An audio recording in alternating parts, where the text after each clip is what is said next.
تو آپ کو اس وقت بتائیں کہ پاکستان کی جانب سے بڑے سینیریو میں شدید مذمت سامنے آئی ہے. پاکستان کی ایران پر اسرائیلی جارحیت کی شدید مذمت. پاکستان ایرانی عوام کے ساتھ مکمل یکجہتی کا اظہار کرتا ہے، یہ کہنا ہے دفتر خارجہ کا. اسرائیلی حملے ایران کی خود مختاری، علاقائی سالمیت کی خلاف ورزی ہیں.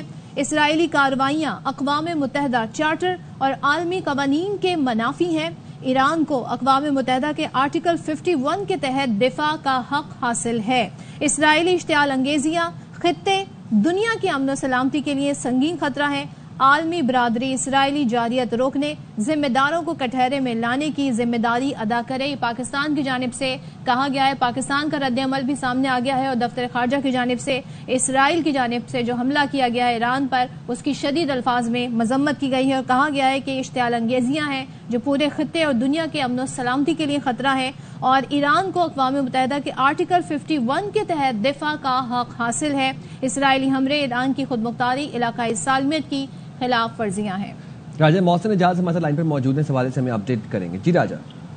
دیکھیے، ترجمان دفتر خارجہ کی جانب سے جو اسرائیل کی جانب سے ایران پر جارحیت کا مظاہرہ کیا گیا ہے اس کی شدید مذمت کی گئی ہے اور پاکستان کی جانب سے اس حملے کی مذمت کرتے ہوئے یہ کہا گیا ہے کہ اسرائیلی حملے ایران کی خود مختاری اور علاقائی سالمیت کی خلاف ورزی ہیں اور اسرائیلی کارروائیاں اقوام متحدہ کے چارٹر اور عالمی قوانین کے بھی منافی ہیں. ایران کو اقوام متحدہ کے آرٹیکل 51 کے تحت اپنے دفاع کا حق حاصل ہے. ترجمان دفتر خارجہ کا یہ کہنا ہے کہ پاکستان ایرانی عوام کے ساتھ مکمل یکجہتی کا اظہار کرتا ہے اور اسرائیلی اشتعال انگیزیاں خطے اور دنیا کے امن و سلامتی کے لیے سنگین خطرہ ہیں.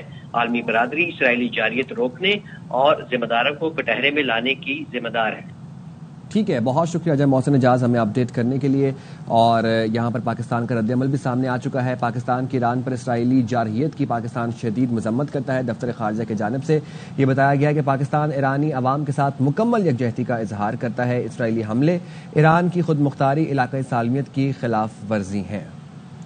اینکر پرسن ماریا میمن نے ہمیں جوائن کیا ہے، ان سے بات کریں گے. ماریا، ابھی جو سچویشن انفولڈ ہو رہی ہے اس کو سب مانیٹر کر رہے ہیں. پہلے اسرائیل نے اٹیک کیا، جارحیت اور خود مختاری جو ہے، خود سلامتی جو ہے ایران کی، اس پر اٹیک کیا اور ظاہر ہے سب کو پتا ہے کہ اسرائیل کا طرز عمل کیا رہا ہے. کسی رولز، کسی کنونشن، کسی چارٹر کو نہیں مانتا اسرائیل.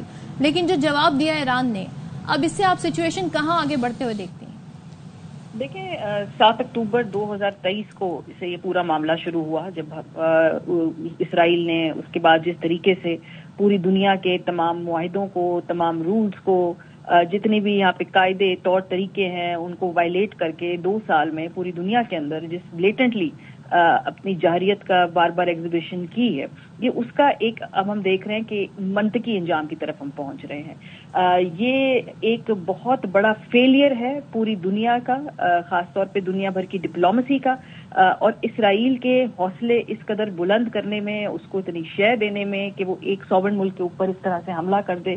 پوری دنیا کا بھرپور ہاتھ ہے. دنیا کے بہت سارے ایسے طاقتور ممالک ہیں جو کہ کوئی نہ کوئی بیچ کا رستہ نکال سکتے تھے، اسرائیل کو روک سکتے تھے، اس کا ہاتھ پکڑ سکتے تھے، اس کے اوپر سینکشنز ہو سکتے تھے یا اس کو پش بیک کر سکتے تھے.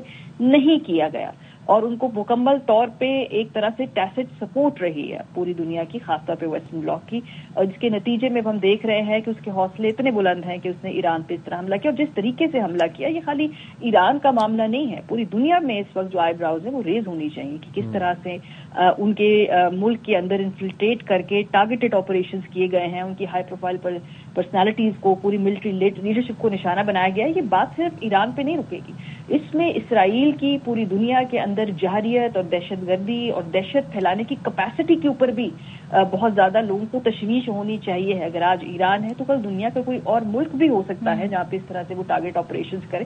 اس سے پہلے مڈل ایسٹ میں وہ کر چکے ہیں، شخصیات کو اس طرح سے دن دہاڑے نشانہ بنا چکے ہیں، لیکن غالباً دنیا کے رولز کچھ اور ہیں اسرائیل کے لیے اور باقی اور ممالک کے لیے. یہ ایک بہت خطرناک بات ہے اور یونائٹڈ نیشنز جس طریقے سے ہم نے اس کا کردار دیکھا ہے، rather the lack of it, کہ دنیا کتنے بڑے بڑے کانفلکٹ سے اس وقت گزر رہی ہے، چاہے پاکستان بھارت کا کانفلکٹ ہو،